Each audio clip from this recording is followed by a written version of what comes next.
first meeting of the new year, spring meeting of the Harwich Golf Committee to order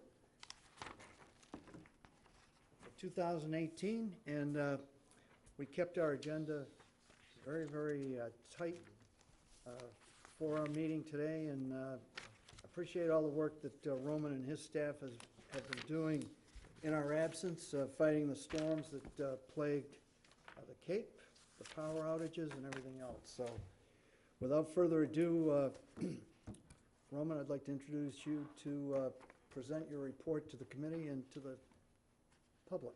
Thank you. Thank you.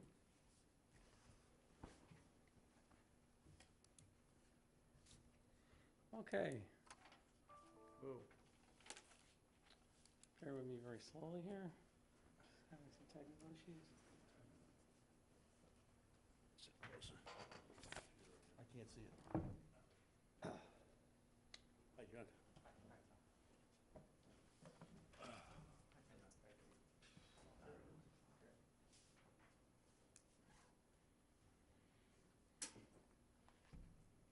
So I don't die here.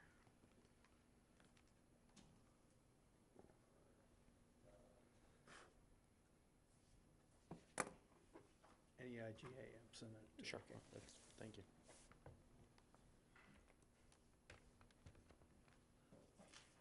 Okay, thank you for bearing with me. So what's been happening at the golf course on the off season? It's hardly been an off season. We've been very busy with the infrastructure project we've been doing, a website rebuild. We've been doing a lot of changes to our the way we handle memberships, the way we handle gift certificates, the way we handle advanced tee times. So I'll go through a few of those right off the bat here. On the operation side of things, we've had the launch of cranberryvalley.golf, our new website.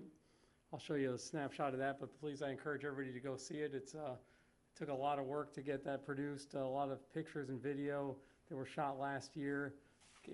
We had to have a new web administrator come together with our Chelsea system and we really accomplish all of our goals. Took a while, took a lot of work.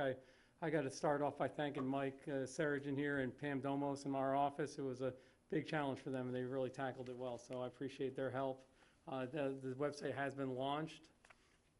What does that mean? That means now gift certificate sales, membership sales, and tee time booking can all be done through our website for the first time. So very exciting on our side of things. We're hoping that in the future more memberships are renewed through the website, saving our staff and our customers from having to deal with that at the counter in the pro shop.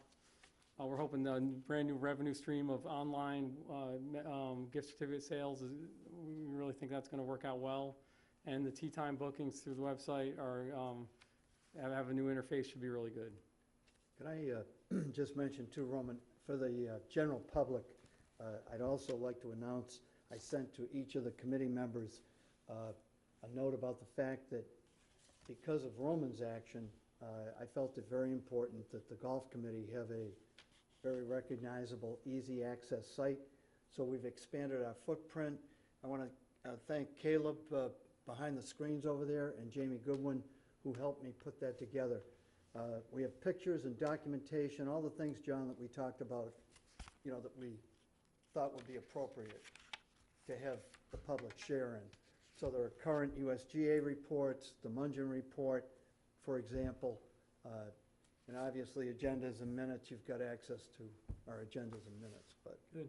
I think that's I think it's good to separate that stuff. This website is our main marketing tool. Yeah. Not all of our tee time purchasers need to, you know, really dig into the USGA report and stuff like that. So I think keeping our website clean and having really two different places to go for different reasons is good. Roman, question for you. Yep. And I apologize, I don't have a microphone, but I'm trying to see the screen. On the site, does it alert people? I assume we charge people the surcharge for credit card Yes. sales. So does it alert the people as soon as they sign in, okay, that you're going to be paying an extra fee?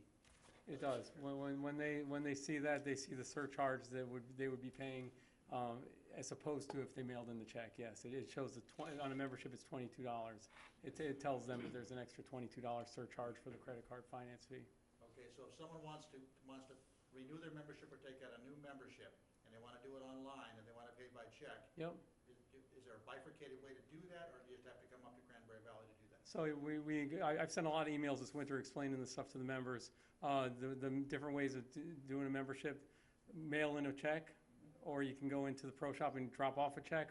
We're encouraging people, especially when April starts, I'm going to send another email to the members telling them specific times we're expecting to renew memberships. We don't want them renewable at all times, because really what we're trying to do is get away from the prime times when people walk in to renew the membership. A lot of our members come in Mother's Day weekend for the 9 o'clock tea time, and they show up at 8:55 and say, yeah, renew my membership, I'm on the tea. And that's not fair to the customers. So yes, I've sent a lot of emails out telling people exactly what the expectations are, and that there is a finance fee for using the credit cards online. Thank you. You're welcome.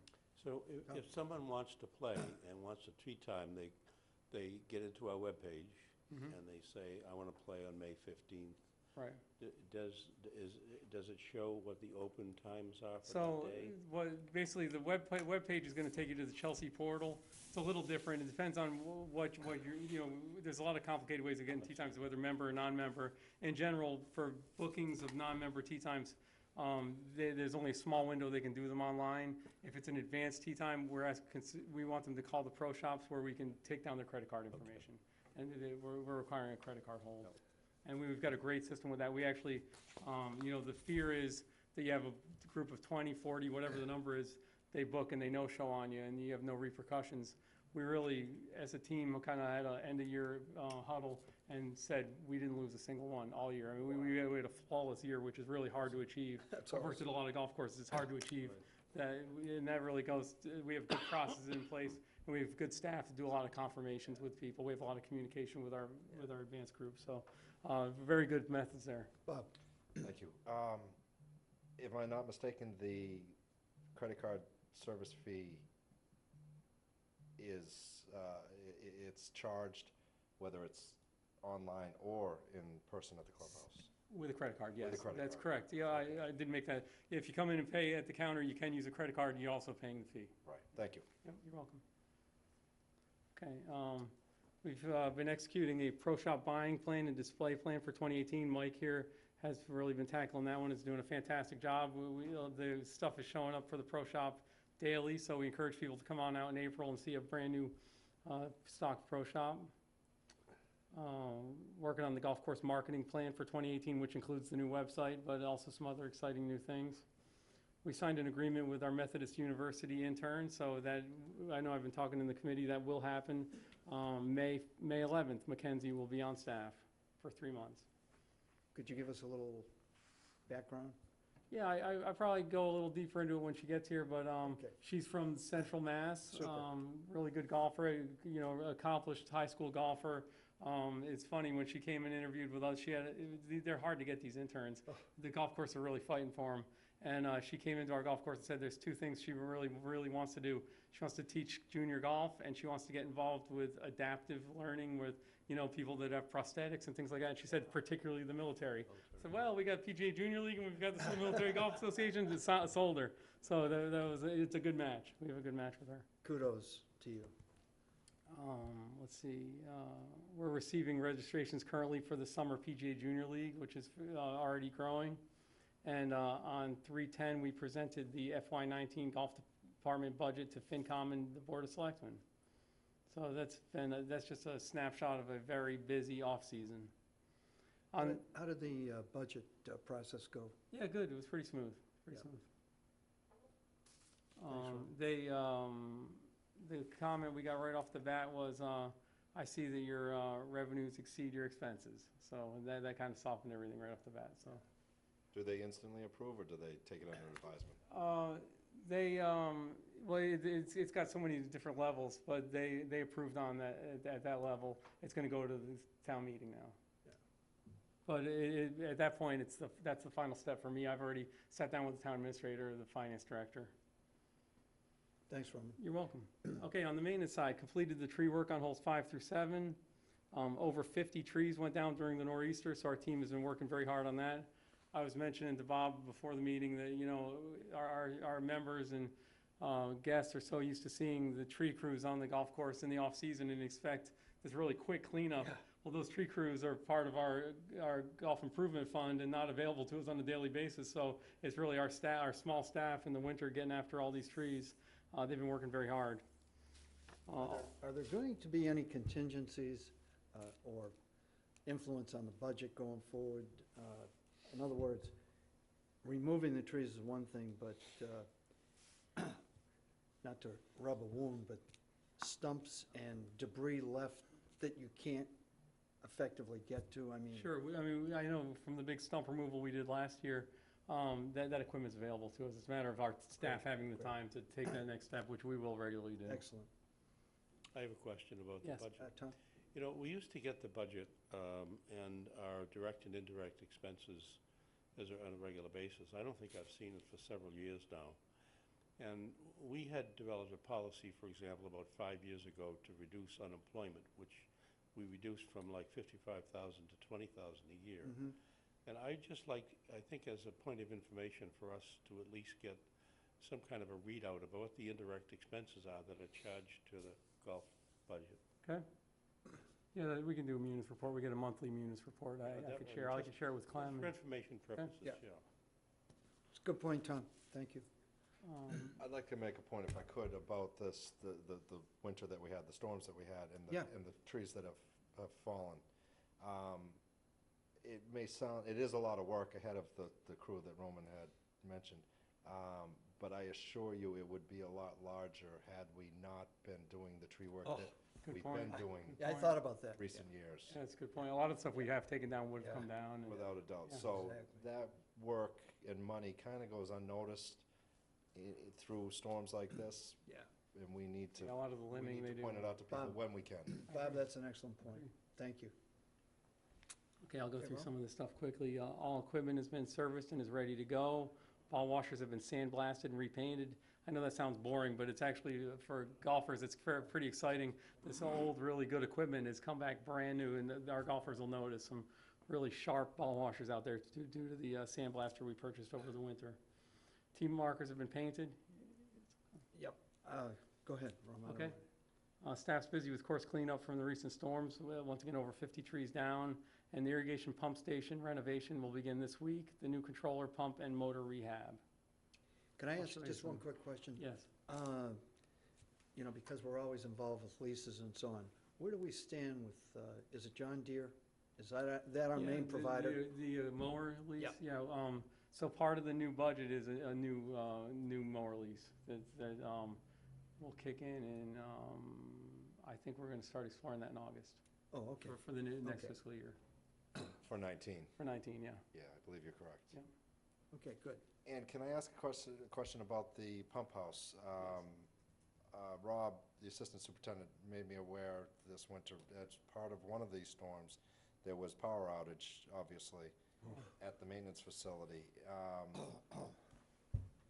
There ended up, either coincidentally or concurrently, a power failure separate from the storm to, if I'm not mistaken, to that pump Yeah. house.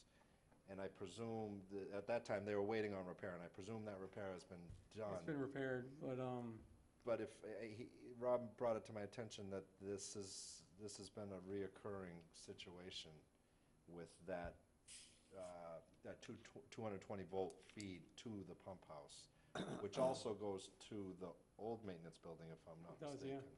yeah, that was down as well. And that was down as well. Yeah. The reason I bring this up is that we may want to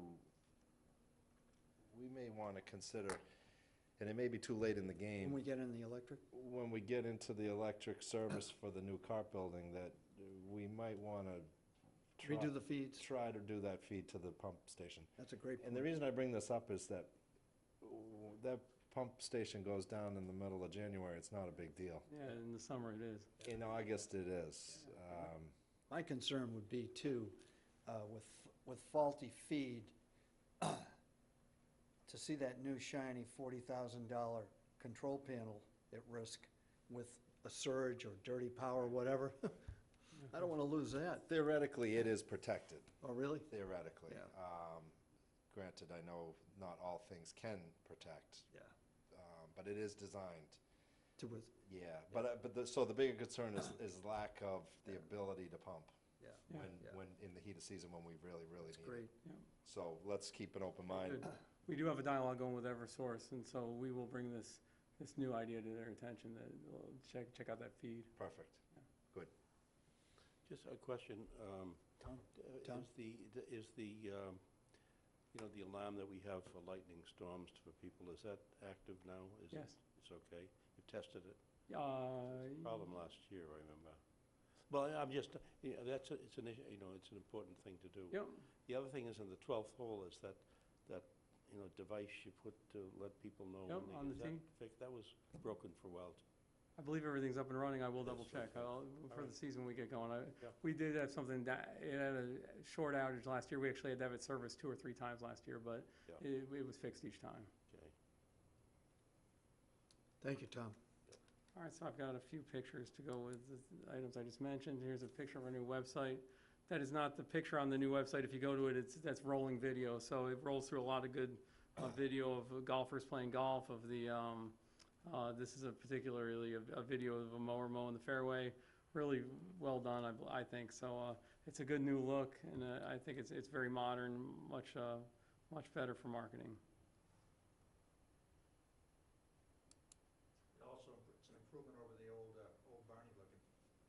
Yeah, Yeah. I hope it is. Which course am I looking at? Okay. You keep mentioning that, that's the Chelsea website, so that may never have a Cranberry Valley on it, we'll see. That when you go to the Chelsea portal, that's just their, if you're trying to book a tee time in California on Chelsea, that's what you're seeing as well. It just happens to look like old Barney. Tree damage on the first tee. Our favorite neighbor that has the built-up yard, it turns out we were the bad neighbors here, we damaged his fence with one of our trees falling on it. I'm sure he didn't have much to say. Roman? My phone rang the next morning, and we've got an insurance claim going. Very good. Big tree across the 14th tee. Just missed the sign, You just missed the sign, yeah. fortunately. And here's our crew out working on the first tee. Lots of work to do. Unbelievable. And that's all I had there. The one thing I want to finish up with, once again, talking about the memberships, we ran our annual early member drive, so we're hoping to have a contest, have some names pulled out for winners tonight. Once again, over 300 memberships were renewed before April 1st, which is fantastic. So That's great. over 300 out of 1,100, great ratio, and that's going to save us and all of our customers and members, a lot of people waiting in line again at the counter, so. Wow. That's wonderful. Without further ado, I want to pull out a few names. I may ask the 2 members of the public to pull a name out each, okay? Mike, would you mind recording who wins? Yeah, hold on one second. Okay, It's, okay. that's Mr. Pete Wall. All right, Pete, Pete's going to pull out for the free membership. If you pull out your own name, I'm going to be suspicious.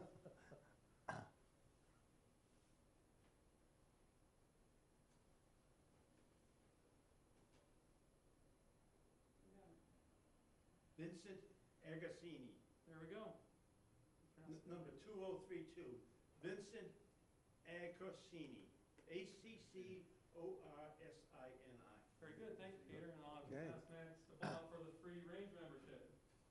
Same thing, Max, come pull your Yeah. own name. Or Donnie's.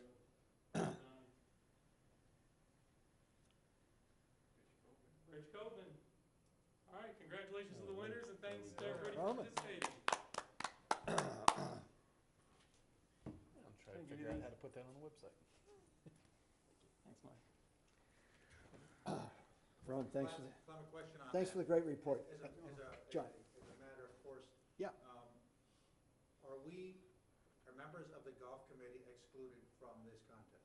We haven't excluded anybody, and everybody that's renewed their membership is gone into the drawing. I So, I just mean- question from the public's perception whether we ought to not be included in that. We'd have an awful explanation at that point. It's just the public's It's- perception that. Well, I know. We try to keep it clean. We've got a number of members, like Max is a member of the golf course, member of our staff. We've debated the stuff and decided we want everybody to have membership in early. So we'd love to give incentive for getting the memberships in early. That's the fringe benefit. That's great, Roman. Thank you. Okay, people, under new business, we just have 3 items to concern ourselves with. And I circulated to everyone and I appreciate your insights and comments regarding gift certificates. In a policy that, through Roman, he shared with me the fact that the town administrator, as well as our chief financial officer, would like to see put in place. I wasn't selective as far as the wording was concerned. I basically was taking the steerage that I was given. So the important thing is, if the committee is so disposed to adopt this policy, would just expedite, correct, Roman? This whole matter as far as the selectmen are concerned, and it's just a facilitator, actually. Correct. Where we stand is, we had Carol, the town's new finance director, fairly new, has been fantastic at helping us really update a lot of our policies in how we do business. And one of the things that came to our attention is our gift certificates have no expiration date. We currently don't have a policy with an expiration date. So they must be honored in perpetuity, unfortunately. So we need a policy, and she looked into the laws of it. State law says they have to be good for 7 years. Yeah. So we wanted to put a 7-year limit on it. Yeah. We can easily program our POS to every receipt that comes out to say this will expire on blank date, which is exactly 7 years in the future. And that will take those off the books then when that 7th day comes. Because currently we have a lot of money sitting on the books that would never had an expiration date. So it was pretty simple. She suggested the wording, but I don't mind, and I can read it. When issuing a gift certificate from the Cranberry Valley Golf Course Pro Shop, the expiration date would be not less than 7 years. Existing gift certificates will be honored in perpetuity. So this would constitute the first reading, and I would open it up for discussion. If anybody has some comments? Just a comment here. I think it's better than say would be not less than 7 years. It would be 7 years from the date of issuance.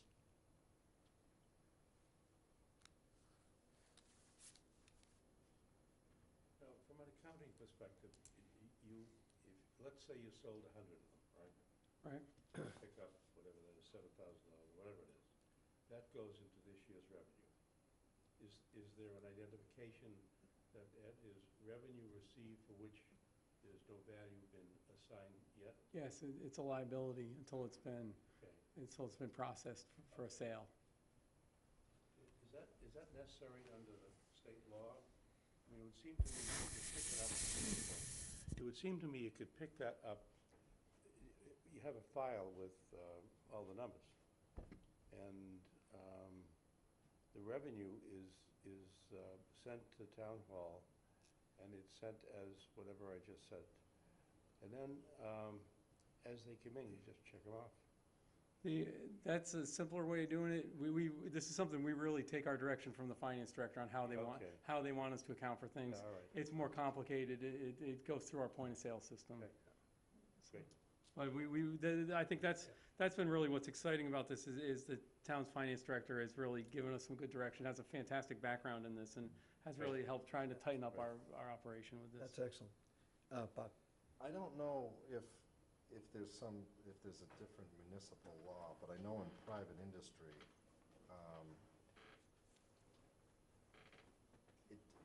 it doesn't have to be, that gift certificate doesn't have to be viewed or seen as a liability. As Tom mentioned, the revenue can be accounted for in the year in which it was purchased, regardless if it's ever redeemed. And I just know that from another little golf course that offers similar thing. Mhm. And that other little golf course does not, for that reason, does not offer an expiration date and allows those certificates to be valid in perpetuity. And we do know, we've received, that golf course has received many, many, many positive comments when a gift certificate 10, 15 years old is redeemed, and they half expect it to be turned away. And we say, no.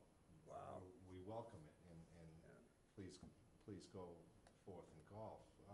That's pretty cool. It is pretty I didn't cool. know that. And what that does I assume what that does is that does not create an angered or distraught customer. Yeah. If and when someone's turned away year 7, month 1, day 3, there's gonna be someone's gonna be a little bit angry. So, the reason I bring this whole thing up is that I'm wondering if we can check further, not to question the finance director's opinion that she's already stated, because I'm certain that that is accurate. But I'm wondering if we can redirect it and ask her if there's a different way of accounting for it so that we don't have to have an expiration. I think in the long run, it might suit us, it might suit us better and suit us friendlier than the common gift, the average gift certificate that's out on the market, whether it's a restaurant or a golf course or a putt-putt golf. I think you're potentially avoiding an irate customer. So in essence, what you're asking, Bob, is could we ask her a question, is there an accounting alternative? Correct. That would create Right, that's no right. need for an expiration date? That's right. Okay, Meaning that it is accounted for in the year in which it is purchased, and it is simply left at that. And I know, understand and appreciate the point-of-sale system that Roman's referencing, mhm, and that has the potential of complicating it, but we control that point-of-sale system, and we theoretically should be able to do what we want with that system. So, Yeah. I guess we need okay. possible further advice. Well, the nice thing is, we've got a time frame here where we've got a month for the second reading at our April meeting, and Correct. we can create, get another source of information. Tom? Yeah, as a curiosity, I mean, it would seem to me that from a pure accounting principle, you're taking money and you're putting it into the town coffers, but you have yet to deliver the service. It would seem to me that there must be some kind of an escrow account. I mean, I'm just imagining that some kind of an escrow account which does not get touched legally until the service for which it was purchased is delivered. Right. And so, I mean, that would be a question to ask, how does that handle in the munis account? And you're right, it may be different. Yeah. And I agree with Bob that as a customer service thing, are we limited by this? Because we simply can say, well, look, this is a family, and, someone could leave it to someone in their will, so. And it may be just as simple as saying that we're assuming that it's redeemed in the year in which it is purchased. Who's to know any different? Right, right. Other than our point-of-sale system and our T-booking system. Exactly. So and this is just my opinion. And I think, I agree. and once we adopt the policy, the nice thing is, we've got a vehicle in our website, the committee website, where, those policies can be articulated and also advertised through the pro shop, so people will be on the right page. Right. Mr. Wall? I've had a little experience soliciting gift certificates. Oh, yeah. My experience is if somebody donates something, let's say Howardsport Golf Course donates something to the family pantry, Mhm. they can put it on there any date they want. Right. Because they're giving the money away. But if someone goes in and buys a gift certificate to Howardsport Golf Course, then I think state law applies. But if it's a donation, they can put 30 days on it, they can put anything on it. Right. Good point. Thank you. Good point. And Good point. just one other comment. Yeah. I don't know what the percentage is. A lot of gift certificates never get cashed in. No. It's true. Right. So, I mean, I think that's one point I want to make, and we can review all the stuff. I think Mike is our lead cashier. We don't see gift certificates more than a year old used. I mean, for the most part, they get processed within a Rarely. year. I mean- It's very, because since I've been there, I've only been through 3 seasons of the golf course, and we very rarely see gift certificates since before I was there. I mean, we're very, very rarely. And it is nice when this money clears the books. I mean, instead of just being out there in perpetuity. Well, so if that being said and known, the town itself must be sitting on an escrow account that is quite large. when this conversation started, it said, it was, wow, if this all hit your books at once, this would be a big negative. Interesting. So we need to find, Yeah. a different different accounting avenue is the bottom line. That's what she was trying to do with this, Yeah. yeah. Okay, I think we've got time, and if we get input from other committee members that aren't here tonight, once we shop out our minutes, we'll entertain other thoughts, and I'll follow up on that along with Roman. Okay? Excuse me. Tom? If this were the first reading, Yes. one of the reasons you have 3 readings is to make changes. Yeah. And so I would argue that we pass it as the first reading, and then bring it back with the changes next time. That's the purpose of having 3, to change it, and that the public gets an opportunity to have input. So I So would you make make a motion? make a motion that we accept that as the first reading of this policy on gift certificates. Okay, and a second? Second. Okay. Discussion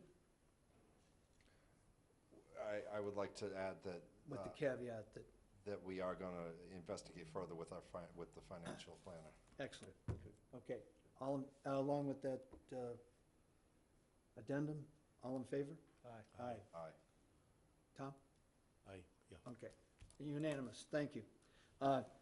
And regarding the second item under new business, I'm very enthusiastic to announce, I asked John Wheeler and John Crook, kind of a small circle, if you will, to pursue along with Roman, a look forward to the potential cart lease and investment in our new cart fleet. The lease, as it stands now, expires in 2019. It might sound premature, but the clock is racing, and it'll be here before you know it. So we'll be well prepared, and I think the caveat for everyone is the fact that we'll have an RFP, thanks to Roman and our fleet committee, that's going to make sense, and business sense for the golf course. So, John? Okay, I've got a scope document which John Crook put a draft together, and then we've all consolidated to put this together. I'll give one, if you just pass that down, and I have one for each of you guys as well. Okay. I'm going to use this as a basis for sharing our thinking at this point.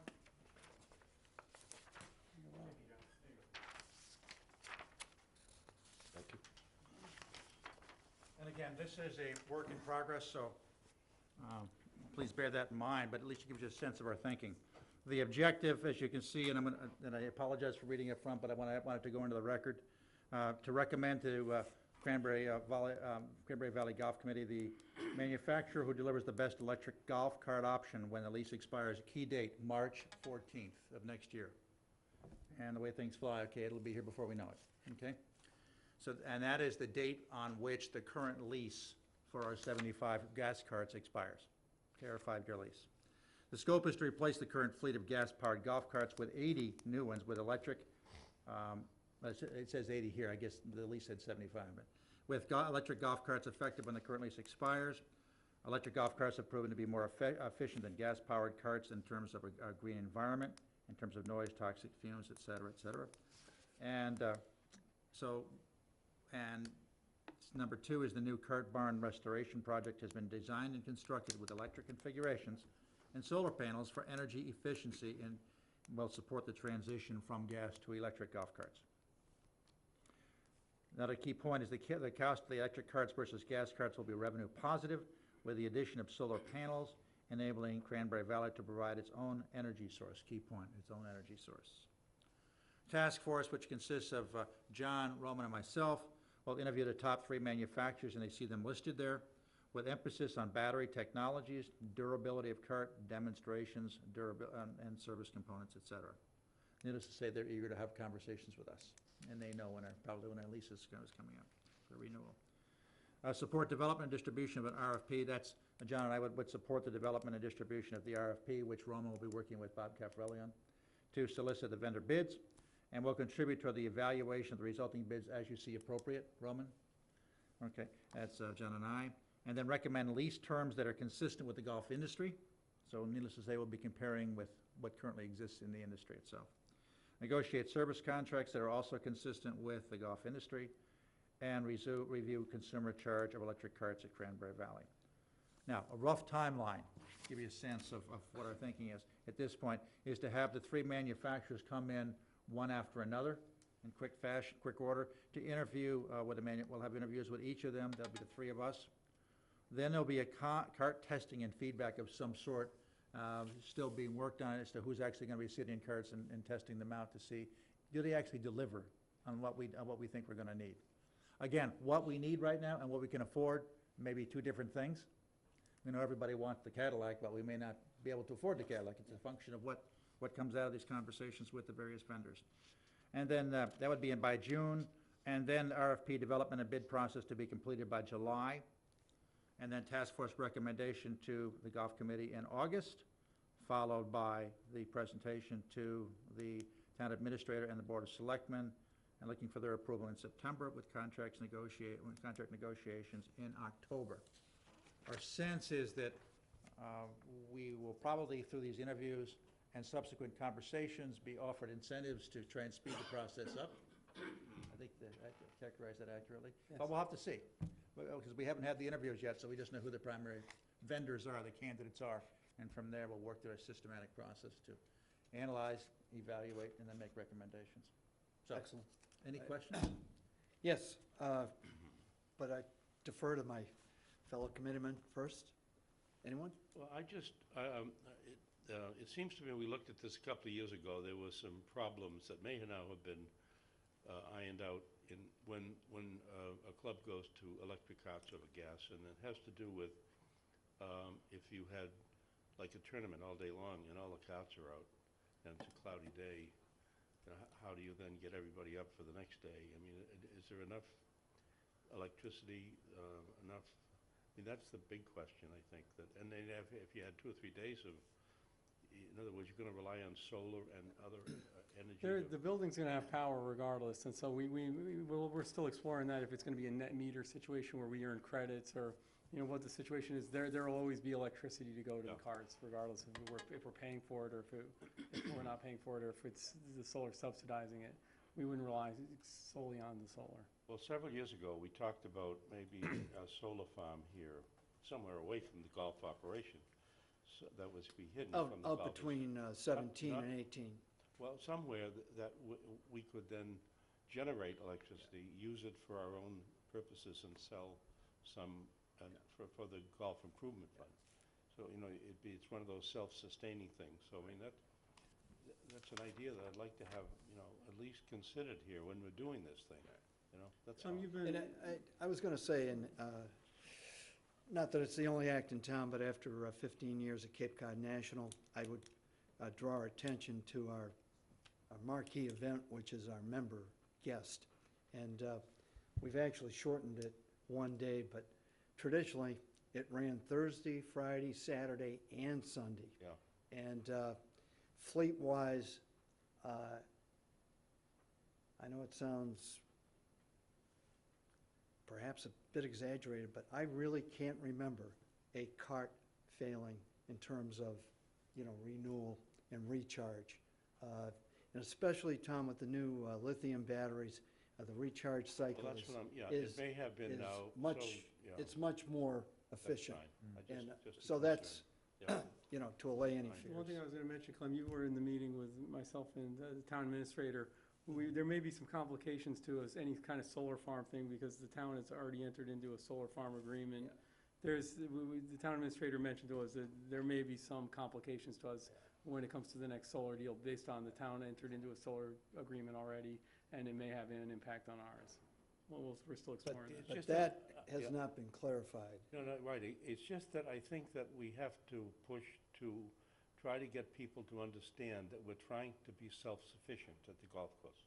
That's the big issue. Exactly. If someone says you can't do it and there's a background to that, that's fine. We've tried the best to do that kind of thing, that's all. And the way I understand how we're going to be proceeding with solar, at least in regards to the building, is we're not going to be relying on the town. We're going to be purchasing a system. Right. Exactly. So We it's, budgeted $214,000 for that Right. purpose. so whatever the solar farm ramifications that are mentioned may not be all that valid to us, because we're gonna be going a slightly different route with the solar system. Exactly. We're exploring that. Clem, you've been in meetings Yeah, with me, it's, a solar consultant. the- It's complicated. I know it is. And then Yep. they're telling us you're crazy doing it the way you want to do it, which is being self-sufficient and not entering into a net meter situation, which we're hearing the net meter may not work because of the agreement already in place. Understood. So Right. it's fairly complicated. Sure it is, sure it is. And, And I would also like to add, that John, on the notes here, the sentence or the bullet point, the new cart barn restoration project has been designed and constructed with electric configurations and solar panels. It has not actually been designed or constructed. We're designing a building that will accommodate a solar system on the roof, exactly. but we don't have the finances in place yet to count those chickens of that particular Good system. point, Bob. It's a good point. We have high hopes. Yeah. Yeah. And if I could, I'd like to just get clarification on the current fleet number and what we're proposing for this new Right.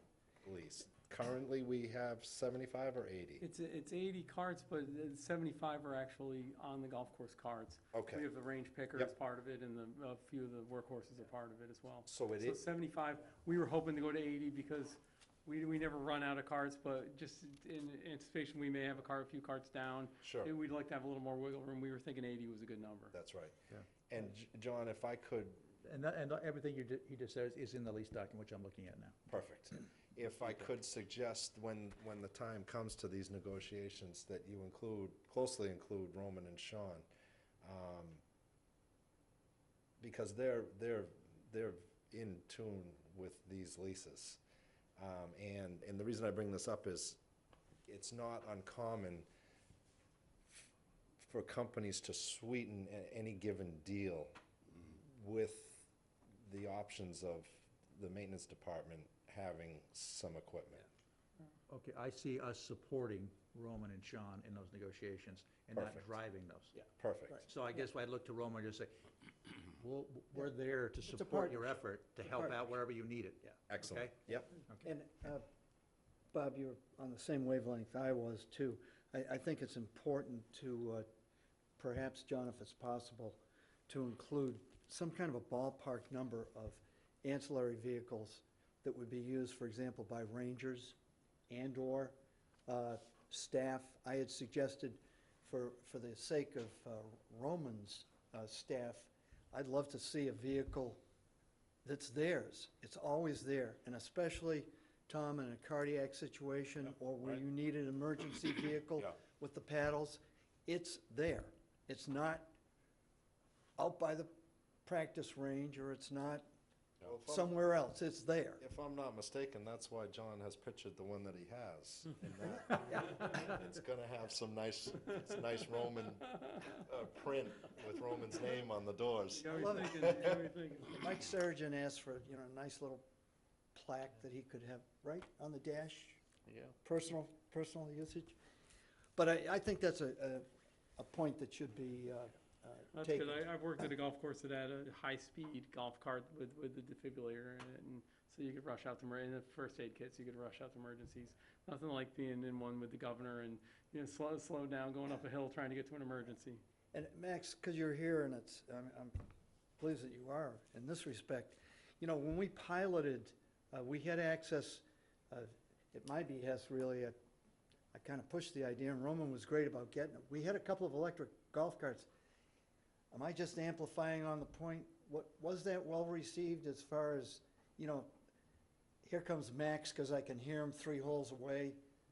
It gave you a stealth capability. I was able to sneak up on a lot of people. I thought the electric cats were great. Great, good. For the purpose of Yeah. Ranger. Yeah. They're also higher and they're wider, so they're more stable. Yeah. Which is good. Okay, any other comments? Are they heavier or lighter than our current carts?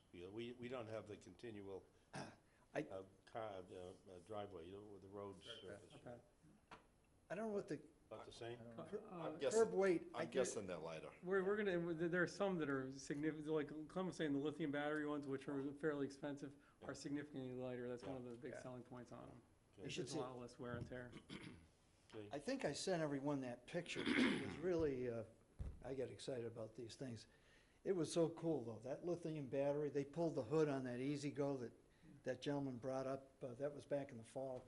And I mean, if you look at that compared to the old club car, you pull the hood or the seat. How many batteries, Roman? Four to Oh, yeah, 6? there were 8 at one point, yeah. Yeah, they went from 8 to like 6, I think, Tom, Yeah. and that whole harness system, it's subject to rust and And deterioration.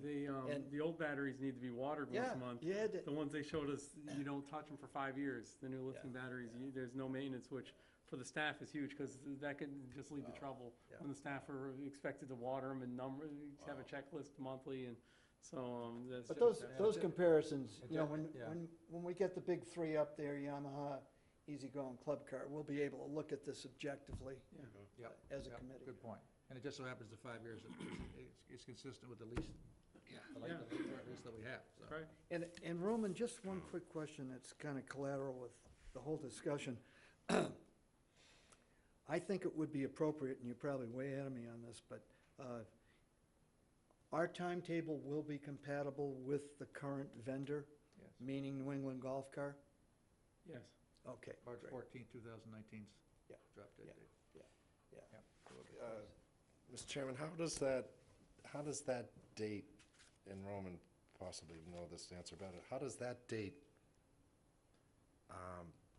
coincide with the budget that was just submitted? Yeah, so there's a little debate going on that right now, because currently, we're in a revenue sharing situation, again, fairly complex, but we've been in a revenue sharing for more than 2 straight leases. I looked back at the last 2, they've both been revenue sharing.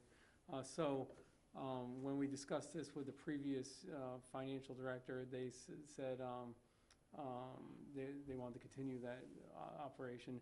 I said, when I mentioned we wanted to look into something better, because I think we could do better, I'm dealing with Chris Clark, interpreting things with Carol, the finance director, right now, to see if you can receive a fleet in March, where the bill comes in the following fiscal year. They're at odds on that, and they need to make a determination. If it turns out that we need to, Chris Clark's recommendation was, we could solicit the bids, year 1 is revenue sharing, and then we find out what years 2 through 5 will be, and we put that in the following budgets. Okay, so possibility of the lease being, the contract being partially revenue sharing the lease and/or entirely our own. We may look into both, yeah. You're right. We may look into both. Okay. Because if you remember, Bob, and I think you were on the committee, it was interesting, but at the time, the committee input was 0 on this particular lease. It was brokered rather unilaterally. I do remember, unfortunately, yes. Unfortunately, so our lease, to say the, no pun intended, very least, is unique.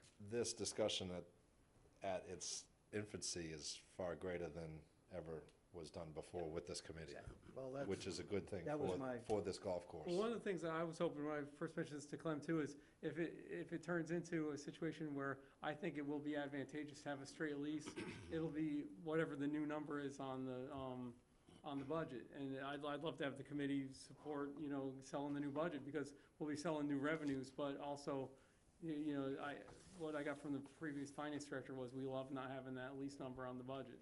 And there may be a new look at that now, and I think we can justify new revenues by putting a lease number on the budget. I think another thing too, just so that your task force, John, embraces this idea, that there's a great opportunity too for add-ons, the GPS tracking systems, et cetera. I mean, I would think that would also be part of the We picture. haven't missed that, no. Yeah, we haven't want, missed that. we're gonna discuss it. Okay, good. Yeah, microwaves, stuff like that. Exactly. Okay, item number 3, our Veterans Initiative, and thanks to Tom Johnson's hard work over several years. I think the name of Cranberry Valley is out there as far as our, not just words spoken, but actions that we've taken to support veterans. Tom, please. Yeah, well, about 4 years ago, we did a thing with Home Base, and it was kind of like an introduction. But Home Base got involved deeply with the Red Sox Foundation and Mass General Hospital, and they're very big and very successful, by the way. But we were looking for an organization that was more in line with what we're trying to do, and that is be a golf course with a conscience that tries to help a group of military veterans. So the Salute Military Golf Association, it was Roman that mentioned this to us. And so last year we had a tournament in May, 24, it's for post 9/11 veterans who are PSTD or disabled in some way. And what they have found is that golf is therapeutic for these fellows, men and women, by the way. And so we had our first event last year. It was terrific. A fellow named Jerry Shanahan is the fellow that runs this. They have connections with golf courses all over New England and down into New York and New Jersey. And so 24 of these fellows showed up. We had about 50 of our own members who contributed money to pay for the fees of these veterans. And one of the stunning things was Mike's son was one of the 4 people, your daughter was, Mike? Son. And they sang the Star Spangled Banner. We're all lined up there, ready to go with our golf carts, and it's a beautiful day. And Old Glory's up there, and they sang the Star Spangled Banner, and here's these hardened people, many of the vets are our own members with tears in their eyes. It was a beautiful moment. So anyway, we had a great day, and came back, and someone had donated the meat and the fish, I think, for the 2 lunch. members donated the 2 lunch, members, yes. yeah. Who are they? If I'm in the I say spot, that I'm not gonna remember They right should now. get credit. Mark, They should Mark get Leach. credit for Mark that. Leach, yeah, they And, were given Yeah. Was credit. it, They were given credit at the event for donating stuffed Triscuit? sole, I believe, and prime rib. steak tips? And it was Nice. terrific. It was terrific. And Peterson Realty in town donated to support a veteran as well. And so this year it's May 7th we're going to do it. And so we need to do some things. One is that we need to set a date as to when we're going to advertise this. You've already advertised it, or someone did. I think maybe the Mid-Cape Men's Club. No, it was the Cranberry Valley Men's Club. I think it was Jack Connolly sent something out. Yes, I didn't get a copy of that, so I don't know what he said. that was put together by Jerry. He asked me to Oh, it was? forward it, yes. Okay. But the date was changed, I think. Original date ran into a problem with some other tournament. So I think it's the 7th of May now, right? It's back to the 4th, so Mike, Well, I is was it the up to, 4th? I'll tell you Pam something. told me today was the 7th. It's a Monday, It's the Monday. Monday the 7th. Monday the 7th, you're right. Yeah, okay. And so, So it I'd is like to, Monday the 7th. I'll write something up, but someone's got to give it to Bill Galvin and see if we could get it into the paper, inviting anyone who wants to support a veteran that day. But so we'll need the cost of it. I'll generate something and email it to you, Okay. and then you could fill in the details, Great. and then You maybe know- get it out to Bill Galvin Sure, locally. I'll be happy to. Jerry has put together, he's good. great at this, he's put together a flyer, and at his suggestion, he wanted to have a second wave of registrations, because we got 50 members last year. We'd love to get as many as we can to raise enough money for this program. Right. Because as you mentioned before, Tom, any extra money raised goes towards the program where new returning disabled veterans will be paid, will go into a program to learn golf and get free golf clubs, and their home course will be Cranberry Valley where that occurs. And we're hoping in the future, when we get our first few waves of those through, that we have a authorized Salute Military Golf Association membership possibly. Next year, when we're looking at memberships, we may want to look at a Salute Military Golf Association membership for somebody that's gone through that program. See, you're absolutely right. I forgot that. One of the functions of this group is that they'll identify veterans who don't know anything about golf, and we'll teach them golf at no cost to them. Once they finish their 6 or 8 lessons, they get a free set of golf clubs Yeah, tailor-made. donated to them. That's remarkable. Well, let me tell you, I'd say it's a, it's a thing to do, for these guys. And so anyway, we're a part of it, which I'm very proud of. I'll write up something and give it to you if you could send out what Jerry did, maybe fill in the blanks. Good. Like, for example, anyone in town who wants to support, we'll list the names of people afterwards who contributed. And that will go to support a veteran, and if there's any excess monies, it goes to them to support their program. Good. And Last year, everybody well, we had a few different payment options. $50 would be sponsor a veteran, that was just sponsoring the event. And we, on our scoreboard that we keep on the front porch, we put the names of everybody that did. Yes. So we had on one side the name of everybody that played, on the next side everybody that sponsored. We kept that up for a month or so to really make sure they got a lot of recognition for their contributions. And the hat? And then, yeah, Mike worked hard with the vendor on this too.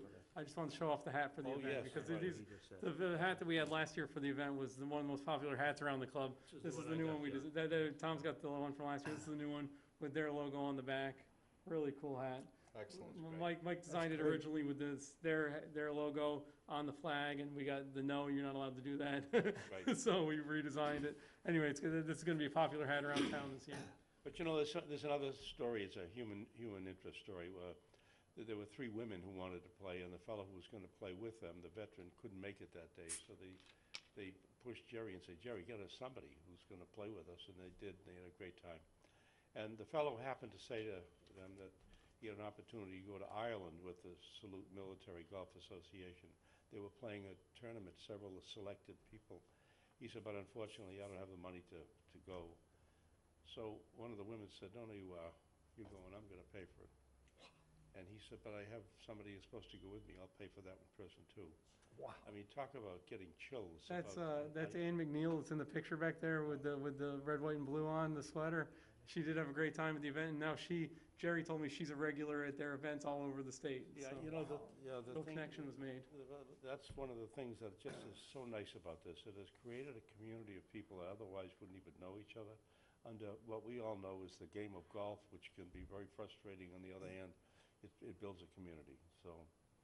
And this woman is one of our members? Ann McNeil, yeah, and the red, white, and blue is one of our Ann McNeil. members. Wow. Yeah. Her story, you can imagine these people of this age, her story struck with them that she lost her husband in 9/11 in the Yes, towers. Yes, And it that's right, struck with the young men that Yeah. joined the military a lot of times for that reason. right. And so it was really a neat connection to see Well, come out one of of that the day. things we learned when we did the home base was, and we had probably about 30 people that came, veterans, even as far back as Korea.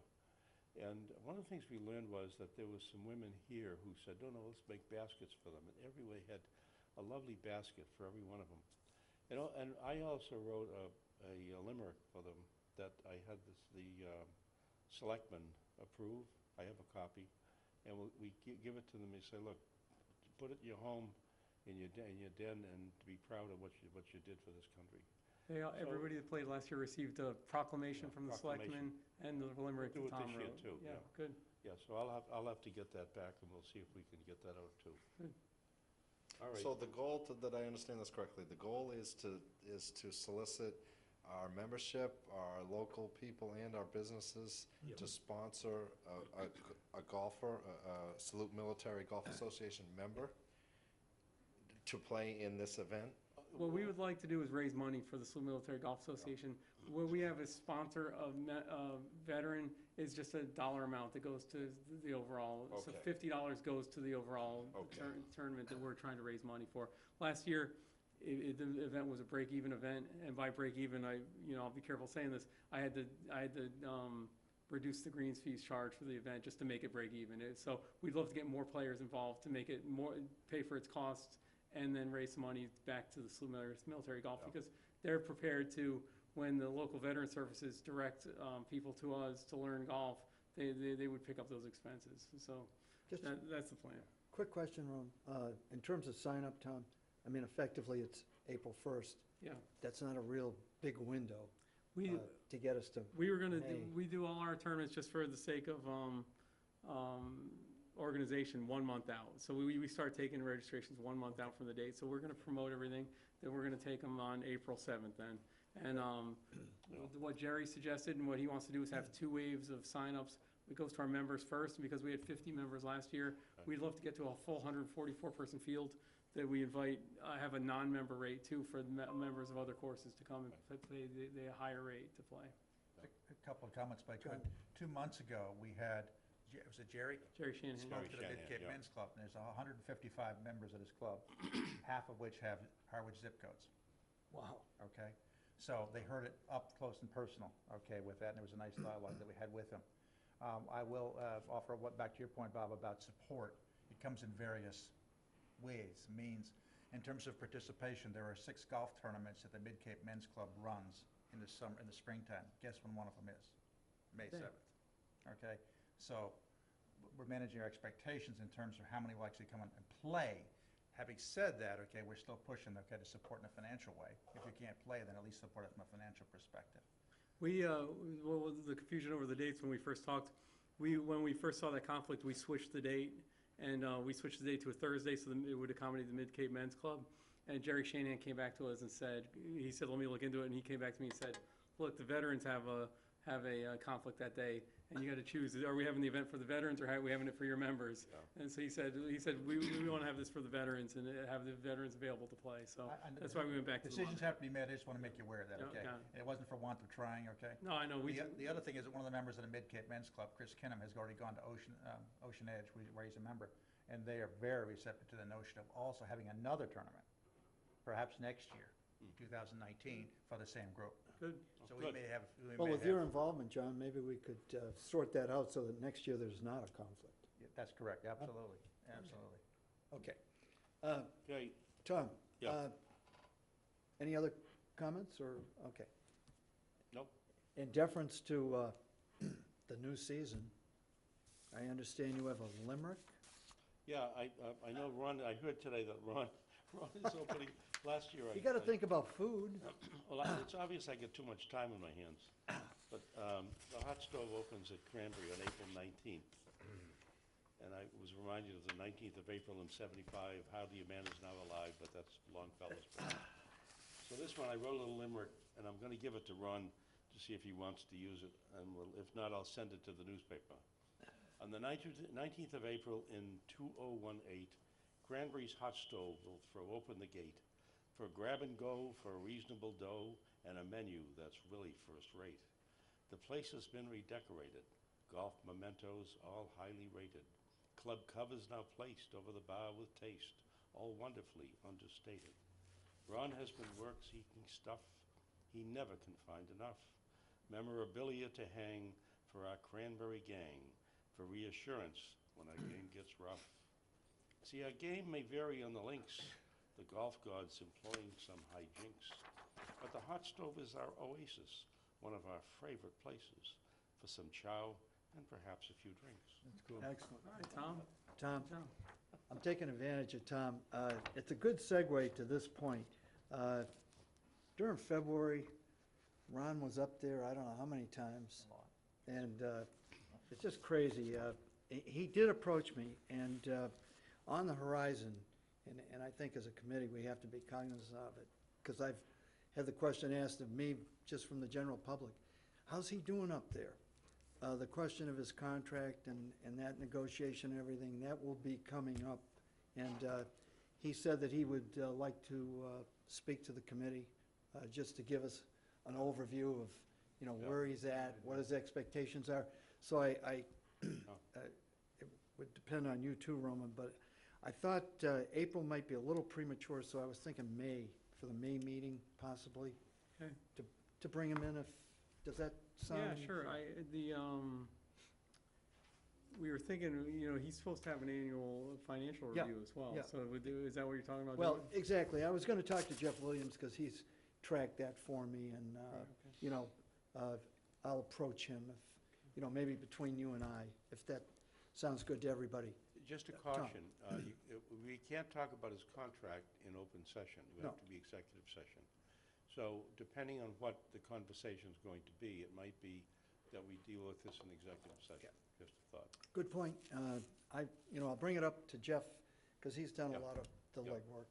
And, Yep. you know, between Jeff and Roman, we'll, See, I feel strongly that this We'll guy make an has put a appropriate lot of decision. his own money in there. Yeah. And, you know, it's not a real moneymaker. but it has so enhanced Oh. our own operation. Yeah. That breakfast on the porch, you know. Everything. I mean, you have to, there's waiting, people waiting. The- And remember, over the years, Oh. people would wander in and out, and It was, he's done a great job with that it place. was, So it was, you're a- not, it you're was, not talking about a contract negotiation though, are you? You're just talking about him to give an overall, yeah, okay. Yeah, just to give us a, But it's just that the details Yeah. in his contract may be coming up at that, and that's inappropriate in my mind, so. but just an overview, Yeah. you know, basically of the How's it business been going? operation. How's it been going? And along with this too, we sort of took the liberty, Caleb and Jamie, our Channel 18 people, also, because this is wonderful advertising, they broached the subject that, hey, why don't you get a hold of Ron, which I did, and we set a date for Roman and I and Ron to just give kind of a preview of the upcoming season. So it's going to be a Channel 18 inclusion, and off the top of my head, I think it was April 10th. Do you remember this, or? No. He's been too busy. He's been too busy, but I think it's, Heard of this? I'm pretty sure. First I've heard of this, first heard of No, this. It's good though, I like it. I ran that I by, like it. it was, I'm pretty sure it's April 10th. Okay. I've got it in my phone somewhere. April 10th for your interview Yeah. with Channel 18. With Channel 18, and then it'll And go then up and, it'll air after that. yeah, and it's a nice prelude to Perfect, his opening, perfect. so. I know, that said, okay, between the two of you guys, okay, I know that we're aware that this is a major component of what I'll call the Cranberry experience. Oh, yeah. We raised this before, okay? Absolutely. And so therefore, we want to make sure that we have the right components in place to optimize that experience. Right. And we're working on that. each of the See, pieces. if we were a private organization, it would be goodwill on our books, Yes. what that man has brought to this place, Mm-hmm. so. Okay. Mr. Chairman, Yes. does anyone present know the terms of his contract, meaning expiration? Yeah, this is his final year This is his with final year. two undefined additional years. Okay. So, that's why I think, you know, all this goes together. That's right. And just to follow up on what Tom said, we want to discuss those years with Ron, so I suspect it will need and want to be in the executive session that Tom has mentioned. The last lease was negotiated by the town administrator, so, you know, I want to make sure we have a good plan going into it, that we're not going to negotiate and then have the town administrator think he's Oh, going no, to we negotiate. won't put him in the as middle, well, but so. at least, you know, by our being proactive, at least the town administrator will know and understand completely, because he's somewhat removed, we're directly involved, and I think it's our obligation and responsibility. We'd be remiss if we didn't make an attempt. I think that any relevant input. Yeah. That we can add, that'll add to the value of the conversation between the two parties would be helpful. Yeah, exactly, Outcome. exactly, Not in the interest of taking his place to negotiate the contract. exactly. Okay, under old business, the gorilla in the room. A review of our capital project, its progress, the planning approvals, the groundbreaking, the timetable for construction of the building, and project priorities.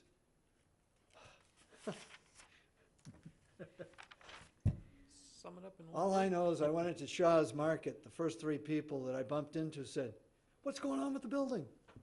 I've So, got good news, building Roman? was delivered today, Eh, so that's. The building's been I delivered. don't know if I can answer all the questions you mentioned, but there's been a lot of hiccups along the way between engineering, the structural engineering plan, the builder. The builder is ready to go, the building is on site. They are still dealing with some engineering issues with coastal engineering and their building permit, which is very shortly forthcoming. I'm here tonight with the planning board to get the final planning board approval for the landscape portion of the project. The building has already received a waiver. And the building permit is a work in progress, and the expectation or hope is that it will be perhaps in place by the end of this week. Yeah, by the end of the Correct. week, yeah. Also collaterally, in terms of engineering, I understand the town surveyor is going to mark the footprint for the By building the end of the week. as well by the end of the week. So there is some modest progress. We had Needless a to say- meeting on Friday with the builder, and his supervisor was on the property for the first time, picking out where they're gonna, working with us, and all the town officials were there, to picking out where they're gonna deliver it, and we're discussing some of the structural engineering issues. I think this is a good point too, Bob, because you were, outspoken about this with, reasonable justification.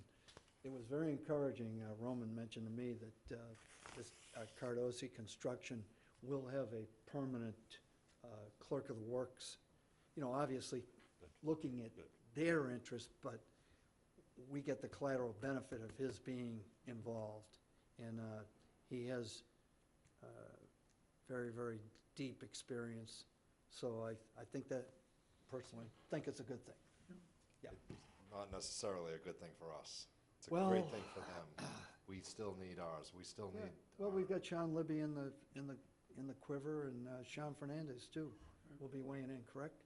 Yeah, they were all Yeah. present for the meeting Friday. Good. Okay. I'll just tell you, Roman, okay, you had your meeting on Friday, which you made me aware of, okay, by Saturday, the social event, okay, someone says, okay, I see a crowd standing around with Roman, what's going on? Okay, good. Saturday, okay, Good, so yeah. It eyes creates a are buzz. out there looking, It's a okay? small town, yeah. You know what they're fearful of? They're fearful of, in the middle of summer, we're gonna be digging up a parking lot. Yeah. That's what they're fearful of. But we're Well, not. That's another phase that we're gonna do smart when the building is built. I don't mean to put you on the spot, Roman, but that last thing that I mentioned there, project priorities, obviously the building goes up first, foundation, then the building. What, based on this planning committee meeting tonight? Yeah. And their approvals, hopefully, is there any chance that we'll be able to look at some of the other areas within the Yeah, scope of the so, project? the plan that I had with the town administrator was, let's get through tonight, and once we get our final approval on the plan tonight, immediately Sean Fernandez and I will meet with the town administrator to discuss a timetable. On Friday, asked the builder, Jay Cardosi, to please provide us with a timetable for, where we stand now, when that building will be complete. He said he'd get him his building permit first, and then he'll provide that for me. So he said within a week I should have that, I'd say, if everything gets, Excellent. if the building permit gets in his hands. So we'll have an updated schedule from him for when the building will be complete. There is an opportunity when this plan gets approved tonight, that Sean and I, with the town administrator, can kind of pick out what can we work on as far as the landscaping plan, what can we work on as far as those things. We're not gonna rip up the parking lot midsummer. If it turns out they're building the building until the end of May, the chances are, very loosely, the parking lot's gonna be done in the fall. Yeah. I mean, it would make sense to do the parking lot in the fall. We won't do the demolition of the current cart barn until we have a building that's electrified to put the carts in. Yeah. So, To Bob's point earlier, too, it's imperative as far as electric infrastructure is concerned, mhm. and those kinds of things. I mean, they will simultaneously be going forward along with the building, correct? Yeah, Yeah. as far as the electrical stuff, you were involved in the meeting yeah. with the electricians, yeah. Okay, great. now, seeing that, if I may, seeing that we're nearly 4 months later than we had targeted, would there be any consideration to delaying the project? Would there be any justification or good reason for us to delay the project? I think we all would agree, none of us want to see other uncontrollable delays push this project midstream, push it even further into our busy season. And if we were to consider delaying, postponing construction, we certainly could avoid any catastrophe type situation that might reap its ugly face, rear its ugly face, I'm sorry. I think, Bob, we're only, it's gonna be hard to say exactly how far behind we are. Well, I think we were always talking about having a building built in April. Yeah. If it's built by the end of May, we're not that far behind on that. Discussing with the builder, I know whatever's gonna happen in the pit out there, it'll happen, but they're gonna have very low impact on our parking lot, actually. They're gonna need a few spaces just where the bump out is, because the bump out comes into the parking lot a little bit. If we get through what I'm hoping is we get through tonight just fine with the planning board. And then I think one of the priorities that I'll discuss with the town administrator and Sean is implementing some of the aspects of the landscape plan that are the eyesores, which is block out the maintenance building, do some of that stuff that's gonna be kind of low impact on our customers, but visually really good. And I think that if we can get this building built, as Clem was saying, the electrical part of it's the next thing, where we've got to get, and then we've been working on the procurement of that, which is a little bit of a handful. We're working with an electrician to give us a quote to be a go-between with Eversource to do an electrical design, and then it's gonna have to go out to bid, the electrical part. So I think to keep this train rolling, I think it's pretty important. And if we get, if it turns out that the parking lot, the intricate landscape plan, which is fantastic, if you remember, I mean, that's gonna be, we can't have that going on in the middle of our summer. That's all gonna have to be fall work, I think. And so I think, we're gonna get a better sense, at least by the next meeting, definitely, of a timetable. When we get the timetable from the builder, and then we get the approval tonight and discuss with the town administrator and Sean what's doable in the current timeframe. Excellent points. I think that'll help start bringing things into clarity. Roman, that bump out of the parking lot on the west side, Yeah. the stone dust or whatever is on top of it, okay? Could that also be used as additional parking spaces, which would then offset anything we might lose by the bump out? Yeah, so, I mean, there's a major net gain in parking places with the whole project, just because we're taking down the cart barn. I'm talking about Oh, now, about for this this summer. summer, okay. Let's say it goes over in a couple of weeks, God Yeah. forbid, okay? And we lose a few spaces. It seems like we have a bunch of spaces in that new little area that they built out. Yeah. So that would, the question is whether we could use those Yeah, spaces. we can use those. And we've discussed that, we can park cars along the side of the driveway in, there's areas we can do some overflow parking. Good, okay. And we're gonna lose those spaces likely for the season. Yeah.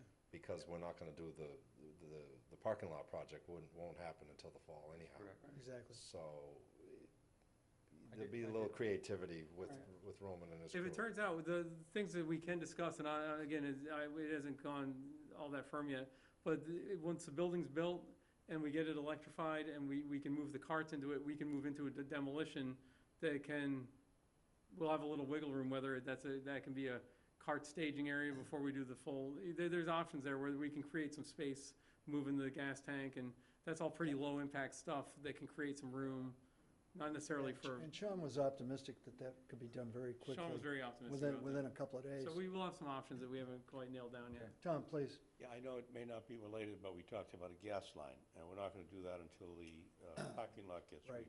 finished. Right. But has the gas lines now available again? Because they were shut down for a while. Tom, someone brought up Len Cooper's name to me again today. I had another reason for contacting him.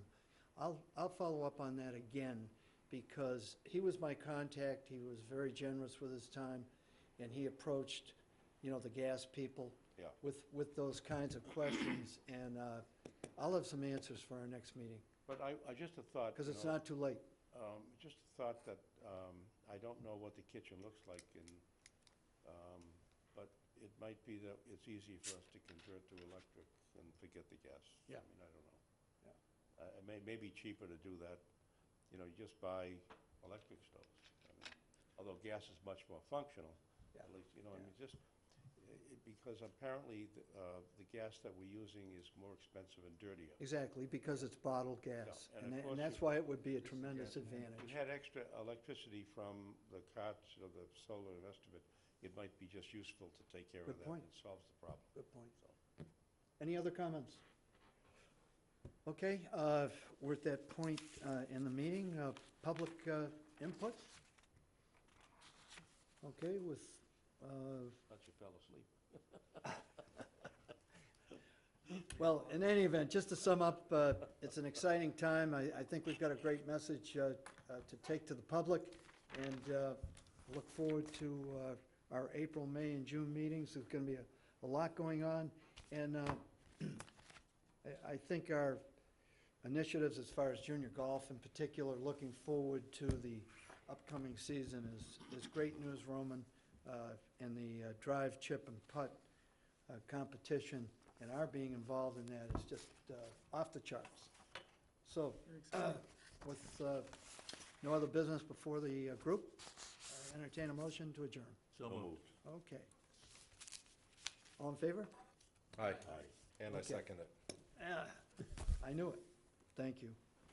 Okay.